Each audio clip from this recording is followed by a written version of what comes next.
very interested in what was going on in Iraq and Afghanistan.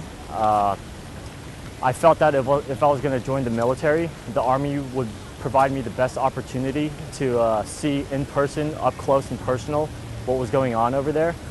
So that's why I decided to join the Army over the other branches. Yeah, I love what I did in the Army. I served 6 years. First 3 years was at Fort Hood, Texas. With that unit, I deployed to Nasiriyah, Iraq for 12 months. In Iraq, I switched off between being a gunner and driver for my battalion command sergeant major. Upon my return, I received orders to airborne school, and I was sent to the 82nd Airborne Division.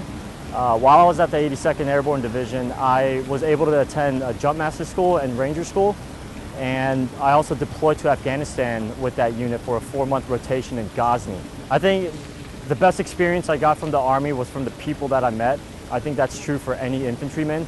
Deployments are tough, so when you're away from home and when you're away from family, the only thing you have are the guys and the men and women that are to your left and right. And I believe they shaped my experiences while I was deployed, and the bonds that were created during that time is something that's going to last me for the rest of my life.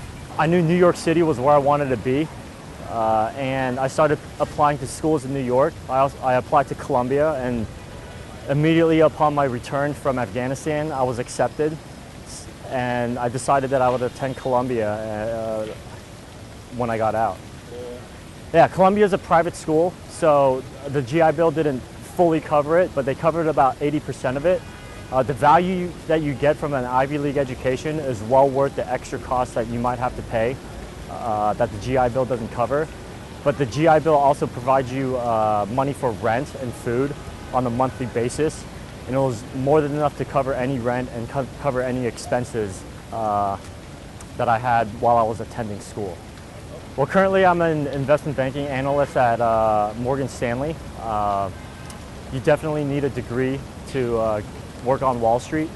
I never thought that I'd ever work on Wall Street before I joined the Army. I think everything that has led to where I am now was jump-started by the experiences that I had in the Army. The Army taught me a lot of discipline. It instilled in me a high work ethic, and it taught me about purpose and direction, which is a lot of things that you need to succeed in the private sector. I'd highly recommend the Army for anyone looking to jumpstart their career in any sector. 4 to 6 years in the Army will teach you a lot about yourself, and those lessons can definitely be carried over into the private sector.